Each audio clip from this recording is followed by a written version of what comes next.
아픈 손가락이 우리 몸 가운데 있으면 그게 늘 언제나 신경이 쓰여요. 마음이 더 갑니다.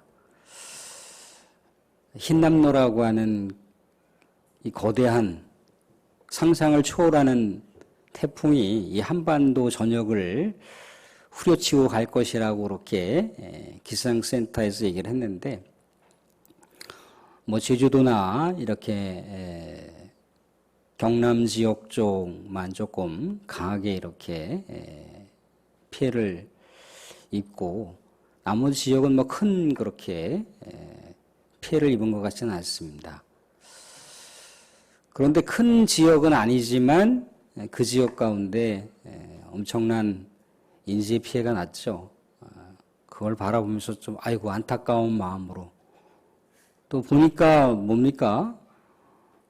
뭐 엄마가 이렇게 지하 주차장에 차를 빼려고 내려갔다가 그만 지하 주차장에 갇혀버린 거예요. 차에 탔는데 물이 그 차 반 정도 차면 문이 안 열리거든요. 그 앞 때문에. 이제 아들이 열어줬어요. 근데 물이 이제 순식간에 이제 막 지하 주차장으로 몰아치니까 엄마가 아들아 너라도 살아야 되지 않겠니? 라고 이제 아들을 보낸 건데, 되레 그게 이제 화가 돼서 아들이 죽었습니다. 엄마는 또 그걸 붙들고 겨우겨우 살게 됐는데, 그게 뭐 사는 게 사는 것 같지 않겠죠. 그렇습니다. 우리는 또 나름대로 큰 피해 없이 또 평안함이 있었지만, 또 이렇게 구석을 돌아보면 또 다른 곳에서는 아픔이 있고 눈물이 있어요. 사랑하는 성도들, 우리가 이 세상 살아가면서 누구나 다 할 것 없이 나나 우리 가정과 또 우리 직장이나 내가 알고 있는 사람들에게 어려움이 없었으면 좋겠다, 큰 문제가 없었으면 좋겠다라고 하는 것이 대부분의 사람들의 마음이라는 겁니다. 그런데 우리에게 그런 평안함이 계속 주어지면요, 우린 또 우리 스스로를 또 이렇게 점검을 할 수 있어야 돼요. 내가 지킬 것이 무엇이 있는가? 우리 하나님께 주신 은혜가 이 평안인가? 우리 하나님께 주신 또 축복은 무엇인가? 그렇게 헤아리면서 사실은 우리 주님 앞에 영적으로 무장을 또 해야 돼요. 뭔가 문제가 막 들이닥쳤을 때 영적으로 무장하기가 쉽지 않습니다. 막 들이닥치잖아요? 그럼 사람이 인사불성이 돼서 막 감정부터 올라와요. 영적으로 무장이 안 됐다는 것을 증명해 주는 겁니다. 우리가 평안할 때 우리의 영적으로 준비하고 또 무장을 하게 됐을 때 또 다른 곳에서의 아픔과 사연이 있을 때 그쪽으로 눈이 가요. 그것을 위해서도 우리가 기도를 해야 되는구나. 우리가 그것을 바라보면서 또 하나님의 마음을 가지고 어떻게 쓴지 돌봐야 되는구나 라고 하는 마음에 그 동기부여가 분명히 됩니다. 그래서 우리는 평안할 때, 또 우리의 삶에 문제가 없을 때 우리 스스로를 또 점검할 수 있어야 됩니다. 그런데요, 문제가 없거나 늘 언제나 어려움이 없거나 평안 가운데 있잖아요. 그러면 또 다른 곳에서 어려움과 문제라고 하는 것이 나와 우리의 가정과 내가 관계되어 있는 삶의 영역에서 나타날 수가 있다는 겁니다. 오늘 두아디라 교회를 통해서 함께 나누고자 하는 일면도 그렇다는 거예요. 두아디라 교회 같은 교회가 그랬거든요. 다른 기슈르게 등장하는 교회들은 이런저런 모습으로 외부적인 강력한 박해를 받았어요. 그런데 두아디라 교회는 뭐 이렇다 할 대대적인 박해를 받지 않았습니다. 나름대로 평안했어요. 그런데 평안한 것이 오히려 되레 그 안에 골마 썩어져 가고 있는 것을 발견하지 못했다는 겁니다. 그래서 예수님께서 이제 아주 무시무시하게 경고의 메시지를 내리는 그 장면들을 오늘 우리가 견줘보면서 과연 우리 광기교회나 나 자신은 보존해야 할 것은 어떻게 보존해야 할 것인지, 또한 우리의 신앙생활에 있어서 점검해야 될 것이 무엇인지 또 한번 견줘보면서 살펴볼 수 있기를 바랍니다. 두아디라 교회를 향해서 말씀하시는 주님이 어떻게 묘사되고 있는지 오늘 18절 말씀을 통해서 볼 수가 있습니다. 18절 말씀을 보시면 두아디라 교회를 향해서 어떻게 주님의 이미지가 묘사되어 있는지가 나오는데 18절 말씀을 같이 읽어볼까요? 읽어보겠습니다. 같이 시작. 두아디라 교회의 사자에게 편지하라. 그 눈이 불꽃 같고 그 발이 빛난 주석과 같은 하나님의 아들이 이르시되. 그 주님은 어떻게 묘사되고 있냐면 눈이 불꽃 같답니다. 또 하나님의 아들이라고 하는 것을 강조했어요. 근데 그저 그렇게 이렇게 별 의미 없이 이렇게 기록해 놓은 것이 아니라 그 당시 두아디라 교회나 두아디라 지역과 굉장히 밀접한 관계가 있는 모습으로 예수님의 이미지가 기록되고 있다는 거예요. 두아디라 교회는요, 로마 황제 이전에, 로마 제국 이전에 그 당시는 그리스가 지배를 하고 있었을 때 이 두아디라 지역을 굉장히 이렇게 아름다운 도시로다가 이 그리스 제국의 황제였던 알렉산더 대왕이 만들었습니다. 비록 큰 도시는 아니지만 작고 아름다운 도시였어요.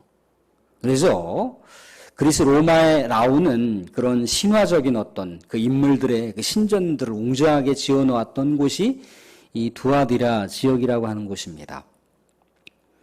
그리고 나름대로 상업 특구 지역이기 때문에 옷감 장수들, 옷감에 염색을 입히는 그런 일들이 굉장히 활발하게 이루어졌어요. 사도행전을 보시게 되면 루디아라고 하는 여인이 등장을 합니다. 루디아라고 하는 여인이 등장하는데 그 루디아 신실한 믿음의 여종의 출신이 바로 이 두아디라라고 하는 지역이에요. 자주장사라고 얘기하잖아요. 자주장사. 자주 옷감 장사. 염색을 입히는 곳이란 말이죠.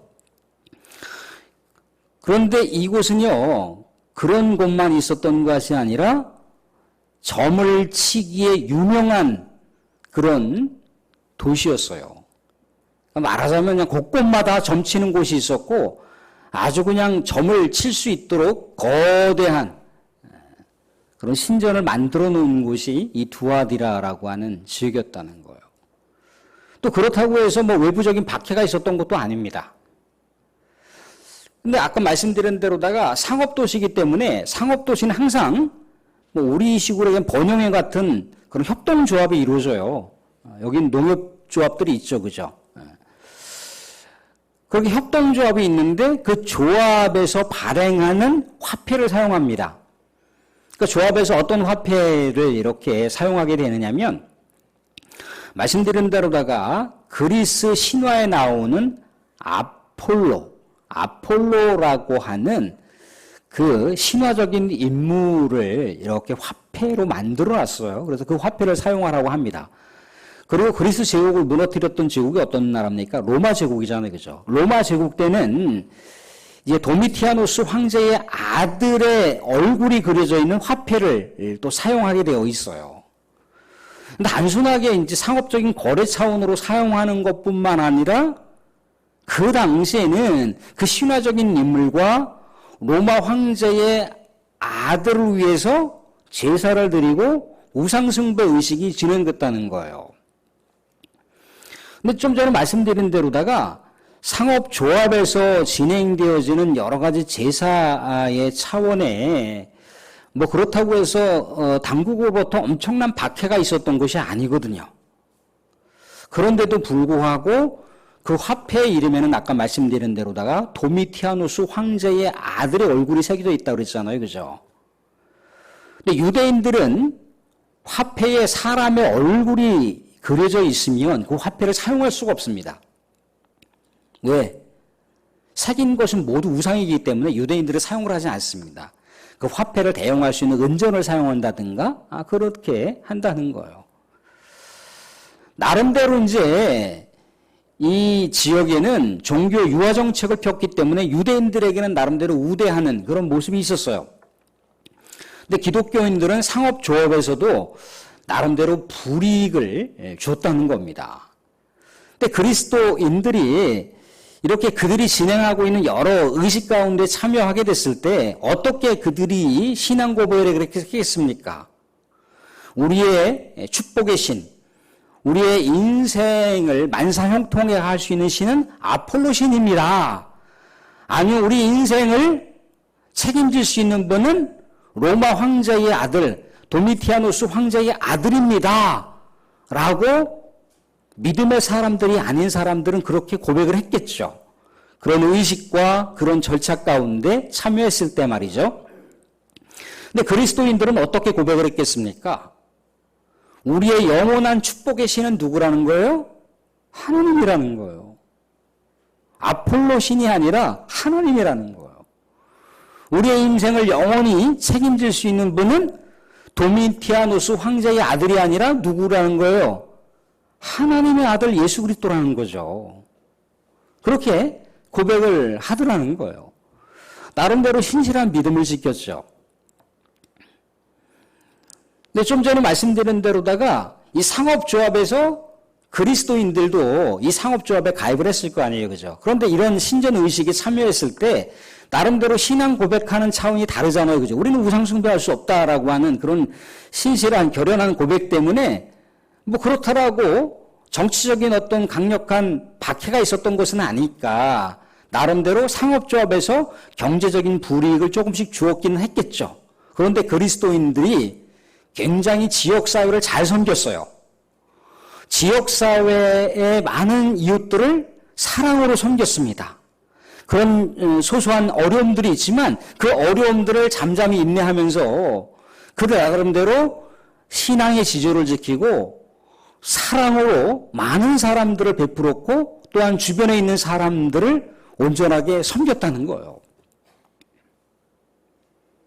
그래서 예수님께서 뭐라고 이 두아디라 교회를 향해서 칭찬하고 계십니까? 19절 말씀 보시면 이렇게 나와 있어요. 그래서 19절 말씀 보시면 내가 내 사업과 사랑과 믿음과 섬김과 인내를 아노니 네 나중행위가 처음 것보다 많도다. 요 사업이라고 하는 것은 에게르라고 하는 단어인데 요 단어가 복수 형태로 쓰여 있어요. 그래서 그냥 우리가 일반적으로 생각하는 사업 그런 것이 아니라 사명이라고 생각해 볼 수가 있습니다. 복수 형태로 쓰여 있기 때문에 그 뒤에 사랑과 믿음과 섬김과 인내를 내포하고 있는 단어가 요 단어예요. 에르곤이라고 하는 요 단어가 그렇다는 겁니다. 그냥 한글 번역은 좀 잘못됐습니다. 사업이 아니라 사명이라고 하는 그런 번역으로 사용되어지는 게 맞습니다. 말하자면 나름대로 이 두아디라 교회가 사명 가운데 신실했다라고 하는 것을 보여주고 있어요. 그런데 예수님께서 의미심장하게 칭찬하는 대목은 한 줄인데 우리 주님께서 이 두아디라 교회를 향해서 뭔가 훈계하시거나 지적하시는 내용은 굉장히 많이 긴 내용으로 다 기록되고 있어요. 어떻게 기록하고 있나요? 먼저 20절을 보시면 이렇게 기록하고 있습니다. 20절 같이 한번 읽어보겠습니다. 20절, 21절 같이 읽어보겠습니다. 같이 시작. 그러나 내게 책망할 일이 있노라. 자칭 선지자라 하는 여자 이세벨을 내가 용납함이니 그가 내 종들을 가르쳐 꾀어 행음하게 하고 우상의 재물을 먹게 하는도다. 또 내가 그에게 회개할 기회를 주었으되 자기의 음행을 회개하고자 하지 아니하는도다. 서두에서 말씀드린 대로다가 다른 교회와 다르게 대대적인 외부의 박해가 없었습니다. 외부의 박해가 없으니까 나름대로 교회가 안정적으로 성장할 수 있었겠죠. 그죠? 교회가 이제 막 세워지고 나서 믿음이 조금씩 자랄 거 아니에요. 그죠? 믿음이 자라면서 또 교회 공동체 안에가 사랑으로다가 점점점 견고해지기 시작했고 그 사랑을 교회 공동체가 아닌 교회 공동체 밖으로도 사랑과 섬김을 실천했을 것 아니에요. 그죠? 물론 여러 가지 경제적인 불이익은 있긴 했지만 나름대로 영적 성장을 도모할 수 있는 기회가 이 두아디라 교회 가운데 있었다는 거예요. 그런데 너무나 평안하다 보니까 너무나 문제가 없다 보니까 내부적으로 뭔가 문제가 생기는 것을 파악하지 못했더라는 거예요. 이세벨이라고 하는 거짓 선지자가 활동하고 있는데 이 거짓 선지자가 활동하는 것에 대해서 별로 의식을 하지 않았다는 거예요. 오히려 호의적으로 대하고 그 사람이 여러 가지 행하는 일들에 대해서 같이 동조하고 찬성을 하고 있더라는 얘기예요. 이세벨이라고 하는 인물은 물론 상징적인 인물이긴 하지만 이 사람은 누굽니까? 구약시대 압 왕의 왕비잖아요. 그죠? 이스라엘의 왕과 이스라엘의 전역을 뒤흔들어 놓았던 이방 여인이자 우상숭배자예요. 우리가 알고 있는 대로다가 엘리야 선지자와 영적 전투를 벌였던 왕비가 바로 이세벨이라고 하는 왕비입니다. 영적 전투에서 완전히 패망했는데도 불구하고 끄떡없었잖아요. 그죠? 엘리야 선지자가 뭐라고 얘기합니까? 너 내일이면 죽어? 그랬잖아요. 엘리야 선지자 꼬꾸라져갖고 저쪽으로 도망가서 하나님 내 생명 취해 주십시오. 내가 이렇게 살아야 됩니까?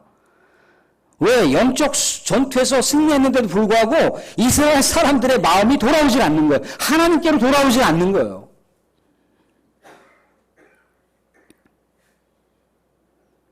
그러니까 이스라엘 나라를 완전히 우상의 나라로다가 바알과 아세라를 섬길 수 있도록 만들었던 여자가 이 여자란 말이죠. 그런데 이런 여자가 이 인물이 두아디라 교회가 막 이제 영적 성장을 도모하고 영적 성장을 이루는 그 과정 속에서 이상한 거짓 선지자가 등장을 해서 사람들의 마음을 이렇게 저렇게 막 뒤흔들어 놓고 있더라는 얘기예요. 여기 말씀 가운데 보면 자칭 선지자라는 여자 이세벨을 내가 용납함이니 그가 내 종들을 가르쳐 꿰어 행운하게 하였대더라 이렇게 나와 있어요. 그러니까 말씀드린 대로다가 상업 조합에서는요 항상 뭔가 누군가 창업을 하게 되면 뭐를 합니까? 고사라고 하는 걸 드리잖아요. 제사라고 하는 걸 드린단 말이죠. 그러면 믿는 사람이 창업을 했을 때는 나름대로 조금 이제 구별해서 분별력 있게 뭐 고사가 아니라 다른 방법으로 이렇게 대체하려고 고민하고 고려하겠죠. 근데 믿지 않는 사람들은 이게 우상숭배 일환이에요. 고사라고 하는 게. 고사라고 하는 걸 딱 하잖아요. 그죠? 저게 많은 사람들이 참여할 수 있도록 합니다. 돼지코에다가 10,000원짜리, 50,000원짜리, 좀 큰 거 100,000원짜리 꽂게 하잖아요. 그죠? 저러잖아요. 창업했으니까 장사 잘 되게 해주십시오. 돈 잘 벌게 해주십시오. 끝나고 나서 뭐합니까? 파티를 하잖아요. 고사지냈던 떡, 고사지냈던 음식, 고사지냈던 고기, 고사지냈던 술. 기독교인들이 거기에 조합원이어서 참여하면 어떻게 합니까? 갈등이 생기잖아요. 아, 이거 내가 불이익 당하는 거 아닌가? 그래서 한번 넙죽 절 한번 하고 돈 좀 꽂아놓고 좀 같이 좀 교제하고 그래야 되는데 게임직하단 말이죠. 안 하자니 그렇고 또 참여하자니 그렇고 고민을 하는데 여선지자가 딱 등장을 하면서 하는 얘기가 뭡니까? 아유 괜찮아. 고사떡에다가 고사고기에다가 돼지머리에다가 그 뭐 저런다고 뭐 네가 구원 못 받아? 괜찮아. 믿음 떨어지는 거 아니야. 걱정 마. 자유해, 자유해. 아, 믿는 사람인데 뭐 고기 먹으면 좀 어때? 괜찮아, 괜찮아. 자유해, 자유해. 아이, 그래도 깨림직한데. 괜찮다니까. 하나님이 나한테 신의 계시로 나와서 말씀하셨어. 괜찮아, 괜찮아. 파티 즐겨도 돼. 곳곳에만 가려도 가면 그래도 양반이죠. 한 걸음 더 나가서 아, 내가 신의 계시를 받았다고 두아디라 교인들한테 너 내 말 잘 들어. 내가 너 부자 되게 해줄게. 아, 나도 다음 달에 이거 창업을 해야 되는데 아, 고민이에요. 뭐 없는 돈 있는 돈 다 털어서 이거 창업을 해야 되는데 이거 잘 됐으면 좋겠는데요. 아, 내가 기도해 보니까 하나님께서 계시를 내려서 저 동쪽에서 태양이 강력하게, 예? 당신 그 가게 차리려고 하는 곳에 강력하게 내리쬐었어. 아, 이거 번창이야, 번창. 번영이야, 번영. 내 말만 안 들어.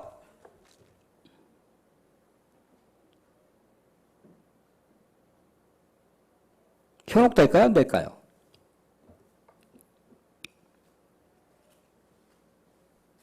애석하게도 현혹이 된다는 겁니다.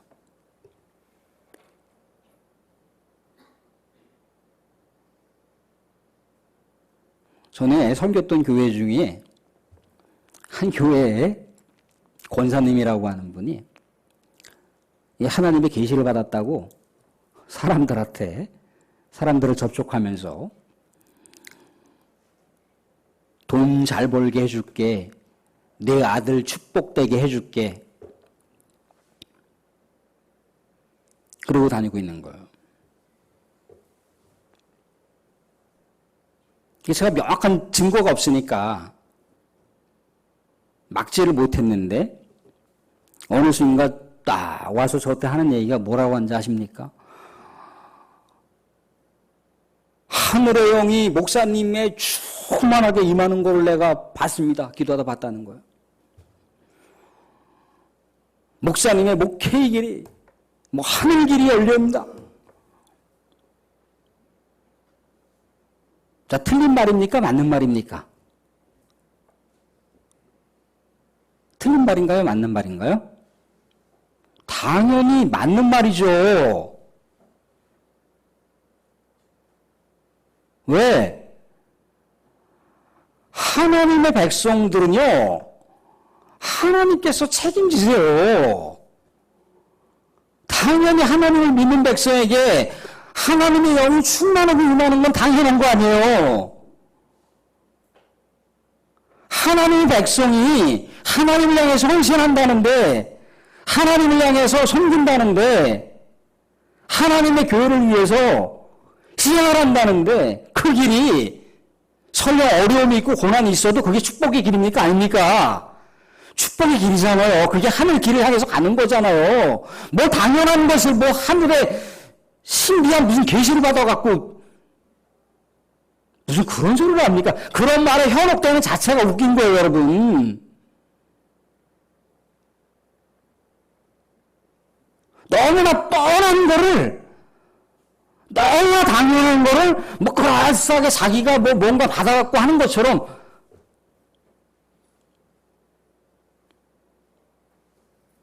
알고 보니까 이 권사가 무당짓 하고 있더라는 거예요. 여러분 서울 청량리에 가보시면 청량리 뒷골목에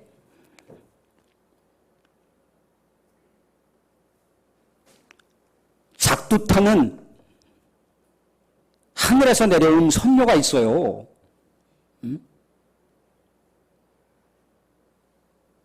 무조건 사람의 미래를 맞추는 쪽집게 애기동자가 있습니다.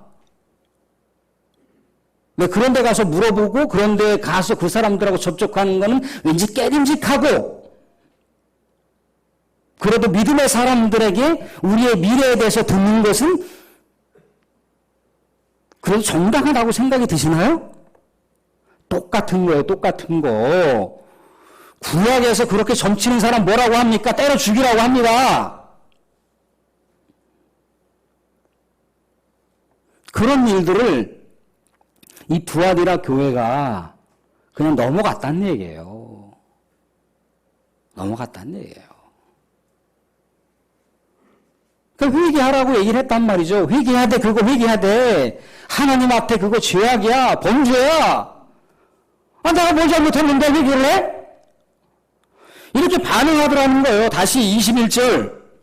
21절 한번 떼봐 주세요. 21절. 또 내가 그에게 회개할 기회를 주었을 때 자기의 음행을 회개하고자 하지 아니하는 것. 이게 영적 간음이라는 겁니다. 이게 영적 행위라는 거예요. 사울이 오죽 답답했으면 신접한 여인한테 가서 자기의 미래를 물어봤겠습니까? 다 천인 공노할 범죄요, 범죄. 그래서 이렇게 길게 얘기를 하시는 거예요, 길게. 만약에 회개하지 않으면 어떻게 한다는 겁니까? 볼지어다 22절, 볼지어다 내가 그를 침상에 던질 터이요. 또 그와 더불어 가늠한 자들도 만일 그의 행위를 회개하지 않으면 큰 환난 가운데 던지고 버리겠다는 거예요. 단절시켜 버리겠다는 거예요. 끊어버리시겠다는 거예요.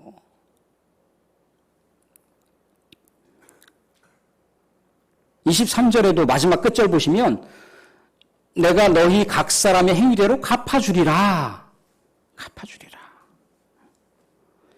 24절에도 뭐라고 나와 있냐면 이렇게 얘기하고 있습니다. 24절에는 두아디라에 남아 있어 이 교훈을 받지 아니하고 소위 사탄의 깊은 것을 알지 못하는 너희에게 말하노니. 자, 이러한 행위는 뭐예요? 사탄의 깊은 꼬임에 유혹에 미혹당했다라고 하는 거예요. 여러분들 사랑하는 딸 미래가 잘 풀리기 원하죠. 사랑하는 아들의 미래가 잘 풀리기 원하죠. 그럼 부모의 마음이고요. 하나님 마음도 동일한 마음이에요. 예수님도 동일한 마음이기 때문에 우리를 위해서 우편 보호자에서 기도하신다고 하지 않습니까? 설령 그런 여러 가지 희미한 상황이 어떤 은사자들에게 주어진다 할지라도 그것에 너무나 미혹당하면 안 돼요. 아가보라고 하는 예언자가 사도 바울에게 뭘 했습니까? 너 예루살렘에 가면 죽어. 제발 예루살렘에 가지 마. 사도 바울을 사랑하는 장로들도 가지 마세요. 왜 갑니까, 선생님? 가면 개죽음 당할 텐데 왜 가요? 사도 바울이 뭘 합니까? 예루살렘에서 과연 내 죽음이 있다 할지라도 나는 간다는 거예요. 왜? 그게 사명의 길이니까. 우리 주님께 받은 그 복음의 사명을 감당하기 위해서 간다는 거예요. 죽었습니까? 안 죽었어요.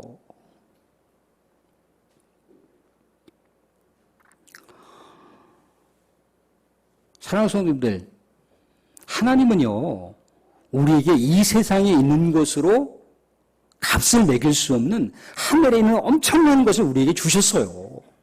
자꾸 이 세상에 있는 것으로 주판 땡기시면서 계산해서 우리에게 뭔가 근사하게 펼쳐지는, 물론 우리가 나름대로 살아가는 그리스도인의 축복이 또 그런 여러 다양한 모습일 수 있지만 그런 말들에 너무나 현혹되지 마세요.